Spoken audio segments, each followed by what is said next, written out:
Welcome to Lola's Frugal Life Podcast. If you're on a mission to be more frugal with both your time and money, you're in the right place. In this podcast, we talk about topics that help enhance living a frugal lifestyle. The goal is to save time and money where we can so that we can use the rest on what matters most to us. We talk a lot about both time and money management so that we can waste as little as possible on both. We do this while also embracing a progress over perfection mindset. If that sounds good to you, then please stick around for the latest episode right after a few quick words from our sponsor.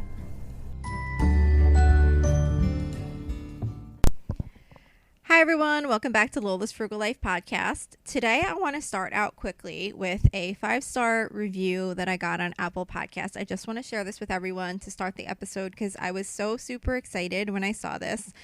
I haven't gotten a written review since like October on Apple Podcasts. So when I saw this, I was so excited because I check every day and I'm like, nope, again, no review, whatever. I'm not at all trying to say that in any way to make anyone feel bad for not leaving a review. I don't mean it in that way. It's just that it's something that I always look for.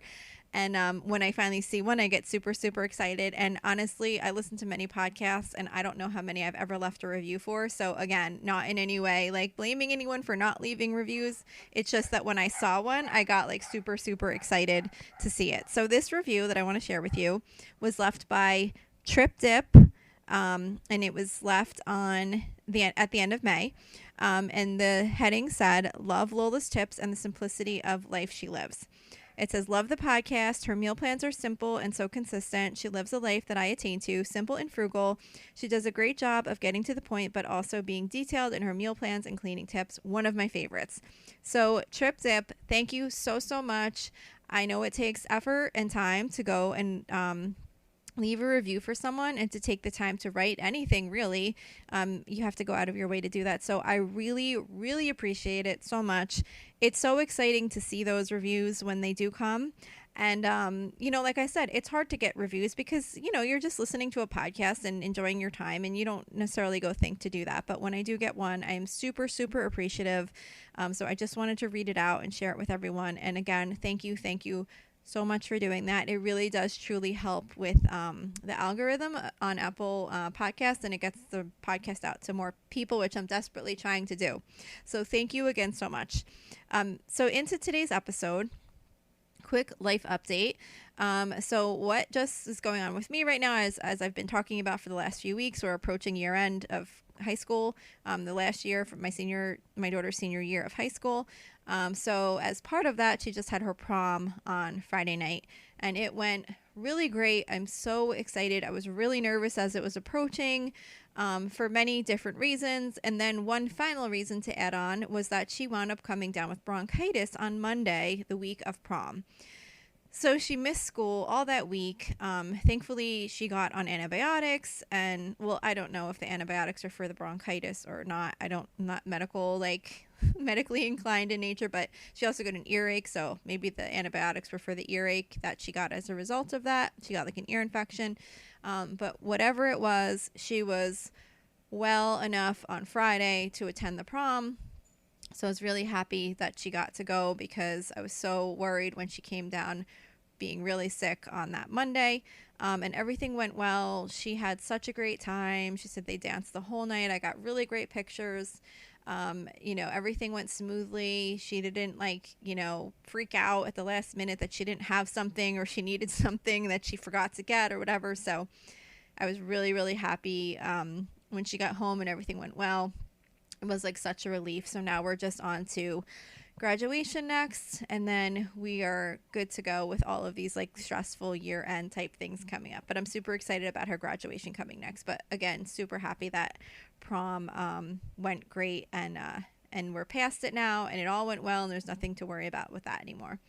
So for my loving lately, what I want to share with you is that I got a Vera Bradley tote bag at a yard sale last weekend for $3, and that's what I'm loving lately. This bag is like so nice. If you like Vera Bradley bags or not, whatever. To me, I love this bag so much. We had recently just talked about yard sales on the podcast, and it turned out that my neighborhood had like this big coordinated yard sale last weekend. And it was so much fun because they had all of the houses that were participating mapped out on a Google map so that you would know where each one was. And you could just like look on the map and see there was like a group of houses together and kind of head over there and go to each one. It was a really beautiful day. We had a lot of fun checking out some of the sales. And while we were out shopping, I saw this really great Vera Bradley, like really big tote bag in a pattern that I really, really loved. And I figured they'd probably be asking like 20 or 25 or whatever, which I thought would still be really cheap for this bag.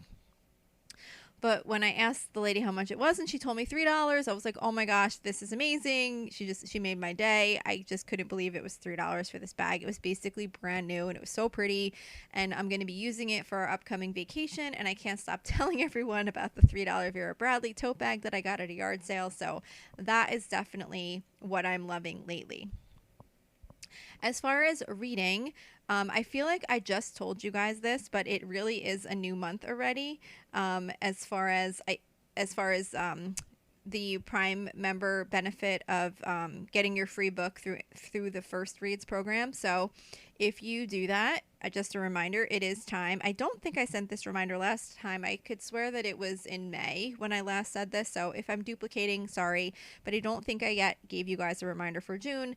And I figure this is a good place to give you a quick reminder in case you do participate in that. If you don't participate in it and you are a Prime member, it's free to sign up for. It's called First Reads. You get to pick from a handful of books, but I've gotten some pretty fun books to read, and they're free, so why not? It goes onto your Kindle, and if you don't read it, you don't read it, but maybe if you want to read something and you have some free things to read, it's kind of fun. So that's that. And then currently I am listening to on audio a book called The Caretaker. It's only a 6-hour audiobook. It's got a Goodreads rating of 4.21, and the description from Goodreads, I'll just tell you really quick. It's short. It's a short description. It says, told against the backdrop of the Korean War as a small Appalachian town sends its sons to battle. The Caretaker by award-winning author Ron Rash is a breathtaking love story and a searing examination of the acts we seek to justify in the name of duty, family, honor, and love. I really am enjoying this book so far. Like I said, it is short. It's a short book. It's only 6 hours. I'm about 3 hours in so far, but I'm really enjoying it. Actually, I think I'm even further than that in so far, but if you're interested, that might be a book to check out. And then I also just finished The Mother's Promise by Sally Hepworth. I think last time I told you I was reading that. That one has a 4.16 rating on Goodreads. I really enjoyed that book. I already gave the description last time, so I don't want to take time again in the podcast to describe the book again, but you could look it up on Goodreads if you want to look that up. It's basically a mom and daughter story, and the mom is very ill, and she's got a daughter that struggles with anxiety, and it was a really, really good book. I really liked how it all kind of came together. So I really enjoyed that one. As far as my favorite meal this week, I made a Cobb salad this week. That was my favorite meal. I'm not sure if I shared this as my favorite meal of the week previously, but I love having this for dinner. I made hard-boiled eggs earlier in the day and got them chopped up. Then I made the bacon and put it in the fridge. So at dinner time, I just had to put those items out with some croutons, some chopped up avocado, some lettuce, and some salad dressing. And then I just quickly threw some chicken breast on the grill, and dinner was done. So super, super quick, easy summer type meal. I really love making that meal in the summer, so that was definitely my favorite. I also wanted to talk today about a change that I've made to my cleaning routine. So I'm on my second week, and I really, really like it so far. What I decided to do was start cleaning on Tuesday nights. As any of you who've listened to this podcast for a decent amount of time, you probably know I have changed my cleaning routine many times over the years. Sometimes cleaning routines work at some times of your life, and then sometimes they don't. My dogs are barking like crazy today in the background. I hope you can't hear them, but if you can, I apologize. I'm in a different room from them, but there must be a lot of activity going on outside my house because they just won't stop barking. I don't want to let it distract me, so I'm just going to let them go, and then hopefully you can't hear it, or hopefully it's minimal. But anyway, cleaning routine. So basically what I had been doing most recently is trying to clean on my lunch breaks. Prior to that, I used to clean in the mornings before work. Then I was doing a morning on the weekend. Then I was doing lunch breaks. And at different points in time, things work. And then as our lives change, for whatever reason, different scenarios, different situations, different timing of people getting ready and doing things. When my kids were getting ready in the morning at different times each day, it was really getting difficult to consistently clean in the morning. And then and especially since one of my main cleaning tasks that I do during that cleaning time is getting the bathrooms done. So that was difficult to do in the mornings anymore. So then I was trying to do it on my lunch breaks.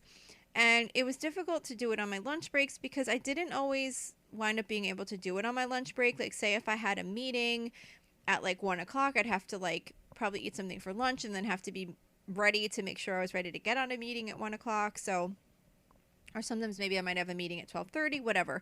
It wasn't always easy and consistent to get cleaning done on a lunch break. Sometimes I might want to run over. My horse is boarded local to me. Sometimes it'd be a beautiful day and I'd want to go over there and spend some time with my horse, whatever. Lunch breaks just weren't working well for me for cleaning. So I was trying to think of another way to get my cleaning done. Like, what's a better routine for me right now? So I thought about the fact that I don't really ever have anything specific to do on Tuesday nights. And since we do a Taco Tuesday type meal that night, it's usually a quick and easy dinner to get done. So I decided to start trying out a 2-hour cleaning session right after dinner. So I clean both of our bathrooms, which usually takes me about an hour or a little bit less sometimes. And then I spend the rest of the time doing zone cleaning based on whatever needs to be done in my Toady app. I've talked about that app before. You can kind of break down all your cleaning into zones. You can tell it how frequently you want to do something. So if 3 months have passed and it's a task that you say you wanted to do every 3 months, it'll tell you it's due. It'll tell you it's past due. It'll show you how many days it's past due. So as I've mentioned before, I always have a ton of tasks in there that are very past due because I never keep up with everything exactly as I had planned as far as the timing. But what I'll do is I'll kind of look to see if what are things in there like that really needs to be done most, and I try and prioritize those. So I'll pick a few things and get those done. And then I still do try and get a few things done during the week here or there. Definitely if I have 5 or 10 minutes while I'm cooking, I'll try and get a quick task done. But I try to keep these things, try and tackle something that takes a little bit more time during that cleaning time. So even though I've only done this for 2 weeks so far, I'm really liking this new time slot for cleaning. I've had many different cleaning routines over the years, and I do think it's important to try different things if what you're doing isn't working for you. Because I was really feeling really stressed out. Given that I kept missing my cleaning time frames that I wanted to do, other things would come up, and then I kept feeling like I was getting behind, and it was really causing me this stress. So now knowing I have this identified time slot of Tuesday night and not really much will ever get in the way of that, I'm feeling pretty good about it. So our lives and schedules change, so something that might have worked great in the past will not necessarily continue to work great in the future. So, if you feel like you're struggling with your cleaning routine, just think about what your schedule is like and where you might maybe be able to fit in your cleaning better so that you don't feel like you're getting stressed out about it, because it just stinks to feel stressed out about cleaning. It's just cleaning. We should be able to not have to worry too much about that. There's other things that are stressful as it is. We don't want to make cleaning make us feel stressed out too. So far I feel like this is really going to work for me, and I'm really feeling good about getting things done. So that's my update on that. I'm really pretty happy about that. And then the last thing I wanted to talk about today was this Pinterest article that I found. It says 50 epic summer bucket list ideas for 2024, and the website is called apointoflight.com. So as I said, I always share these Pinterest articles that I come across on my Pinterest board.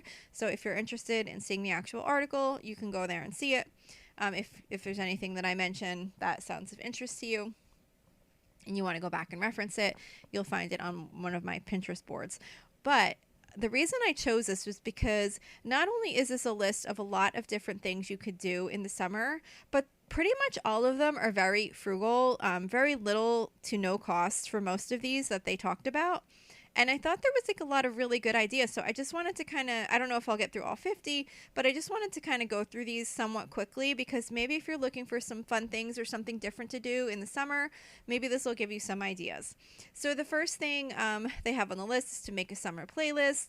That could be really fun if you like to sit outside and you want to just have some music going. You could take the time to sit and make a playlist on Spotify or whatever other music services you might use to listen to music, and find something that's maybe a little bit different to make you feel a little bit more summery. That can be something really fun to do. Stargazing is on her list. I think that's really fun too. I love going outside at night, at the end of the day, especially in the summer when it's still warm out and you could just sit outside either on your front porch, or if you have a deck, or whatever, however you like to be outside.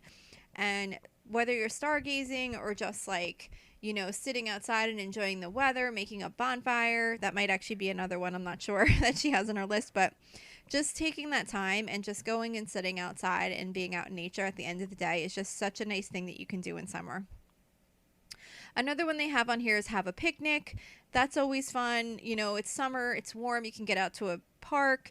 When me and my husband went bike riding recently, we just did like Wawa sandwiches. We got them in the morning. I don't know if Wawa is all around the country or if it's just like in New Jersey. I know they have them in Florida and Pennsylvania, but who knows? It might be across the country now. But Wawa is just like a basic like little like convenience store where you can get sandwiches and stuff. So we got sandwiches, we packed them in a little backpack, and it's just fun to like go somewhere and have like a little picnic. So that's definitely a good one. Bike riding, as I mentioned, me and my husband have e-bikes now. We've been doing a lot of bike riding, but regular bikes too. Just going out and getting to see a place that maybe you haven't seen before. A lot of places now rent bikes out, so that's always good. They talk about tie-dyeing your clothes. I don't know that I would necessarily probably be trying that, but that could be fun. They have tie-dye kits you can use to do something like that. That sounds a little bit too messy for me, but maybe kids might enjoy that. They talk about starting a morning meditation practice. That can be good really any time of year, not only just summer, but that can be something nice to do if you want to sit outside while you do that. Some of the other things she has on here is growing a plant. That's definitely always fun. As you know, I've talked about before, I love planting seeds. I love growing things. It's something that pretty much you can only do in summer, depending on where you live. If you have a climate that's good for that year round. But for a lot of us, summer is the only time to do that. So that's definitely a good one. Making over your patio or balcony, that's something that can be really just as simple as doing like a little bit of extra cleanup. Maybe kind of if you have anything that needs to be like stained or like touched up with paint, that's pretty quick and simple. Taking a road trip is a great one. Even if you can't go on like a overnight, even just going somewhere for the day, maybe like an hour or 2 hour drive. Most of us have places we can visit within a fairly short distance that don't always cost a lot of money to go to. So that can be really fun if it's a nice day, just kind of getting in the car and going and taking a road trip, whether it's to a park or a zoo or anything like that. Watching a sunset, again, ties back in with stargazing and being outside at night. They talk about having a movie night, having a bonfire. We have been doing bonfires like a lot lately. I just love going outside after dinner and sitting outside, and we have like a little fire pit on our patio, so we'll get a fire going. That's always super fun. Something that we really only do in summer. We could do it in the fall, and we did it a little bit earlier in the spring, but I get cold. I like it to be really nice out while we're doing that.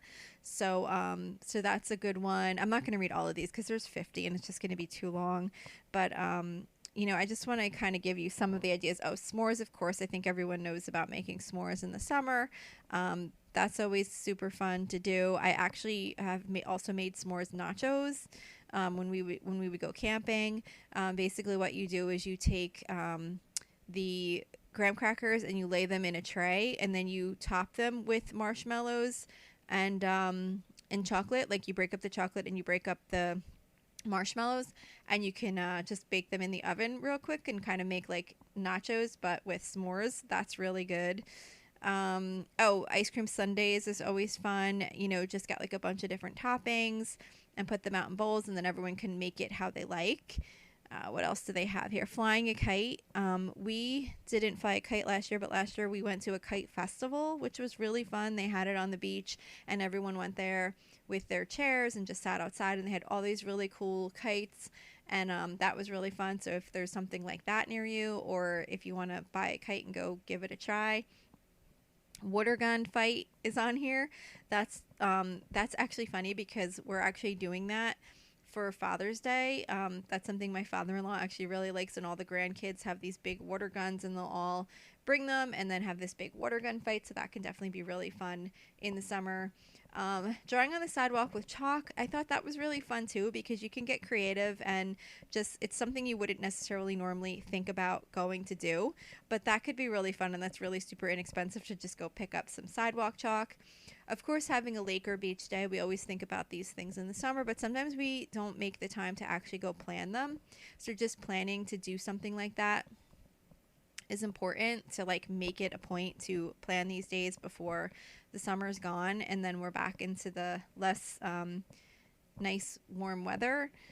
Visit a public garden they have on here. That's really fun. We actually have some county parks that are like focused on gardens, where they have like these big beautiful gardens, so we're actually going to be trying to plan a visit to one of them very soon. Visiting a zoo, I think I mentioned that already before. An aquarium. I feel like an aquarium is kind of, to me, more like a fall or winter type thing because it's indoors, but definitely the zoo is a definite fun one. We have a really nice county zoo that you just make a donation to go in, so that's a really good one. That's very inexpensive, and you could just kind of pay what you afford and what you can afford and go enjoy it. What else did they have on here? Oh, hiking. Hiking is very, very fun to go do on a nice day. And there's so many different levels of hiking that even if, you maybe don't have the ability to do something a little bit more challenging, there's so many places that are like nice flat level ground. Some are even paved. There's a lot of different ways you can get out and go hiking, even for a short walk. Bring some snacks and some water, and that's definitely a nice way to get outside. And then let's see what else was there on here. Oh, try a new salad recipe. I like that one because even though I haven't really done much things new this year, I love making salads in the summer as either a side dish for our dinner or as, like I mentioned earlier, the Cobb salad as part of our dinner.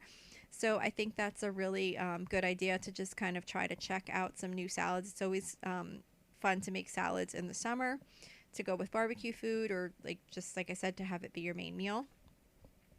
Farmers Market is on here. We haven't gone yet, but we went for the first time last year to this really great farmers market that we have near us, and it was so much fun to go. They had different things you could try, and there was just so many different types of vendors there. It's a really big farmers market, so depending on what you have in your area, but it's kind of neat to just go out and get some fresh things, and they sold different. They had people that sold seasonings and meat and different cheeses and just all different kinds of stuff there, vegetables and plants and just so many different things. So that was really fun for sure. And then the last two things they have on here is camping and bird watching. So camping is definitely nice if you like camping. I know not everybody likes camping, but it's definitely a good way to get away, even if it's just for like a night or two. You could go somewhere local. There's usually campgrounds and in not too far of a drive for most people. So even if you just want to kind of get away from the house for a night or two, that can be really fun if you don't mind camping. I like camping, but I know not everybody does. And then the last thing they have on here is bird watching. So we've been really into the birds lately. We have a bunch of bird feeders. My husband's been really good about figuring out what different birds like to eat, and he's been drawing in different ones. And we found there was like our county park system is having like a couple of walks that you can go on where they kind of teach you about some of the different birds and things in our area. So that was really cool. We actually have had I know I mentioned in one of the episodes about the hummingbird feeder, so we've been keeping up on that. We keep changing it out every week and keeping it nice. And I was actually outside the other day watering my herb vegetable plants, and that where my herbs are is like right next to where the hummingbird feeder is, and I was so excited. The hummingbird came down like while I was standing right there and was just at the hummingbird feeder. It was so pretty. It was almost like an emerald like green, I don't know if its whole body was emerald green or if it just had like the shimmer, but it was like an emerald green color and it had like this really red chest. I think it's called like a ruby throated something or another. I don't really know the names yet, but it was really cool. And of course I did not have my phone with me. I'm like, of all times, I always have my phone with me. I could have taken such a great picture, but I didn't have my phone with me. So but anyway, that was really fun. So I thought this had a lot of really great kind of ideas. Not like anything, like that you wouldn't necessarily think of, but sometimes we just kind of need to be reminded of some simple things that we can do to take advantage of the season. And I really felt that most of these were very, very mostly no cost or very little cost. So I thought it kind of was great to share on the podcast. It's very in line with frugal living. So that is it for today's podcast. I hope you enjoyed this episode, and I thank you so much for listening, and I will see you back here next week. So thank you for checking in for this podcast episode. And don't forget, you can always email me with any questions or suggestions at lolasfrugallife@gmail.com. You can follow me on Instagram and Facebook at Lola's Frugal Life. And you can find a blog post for most of my episodes and definitely all of my meal plan episodes at lolasfrugallife.com. You can also join our private listeners group at facebook.com/groups/lolasfrugallife. And if you enjoy the show, please make sure to subscribe on Apple Podcasts, Spotify, YouTube, or wherever you listen from. And I would love it if you would screenshot the show and tag me on Instagram so I could see you're listening. Also, if you can please take a couple of seconds to rate and review the podcast. Those ratings and reviews are what help the show come up better in search results so that other people can find this podcast. So that will really help me in growing my audience. So that's it for today. Thank you so much for listening, and I hope you have an awesome day.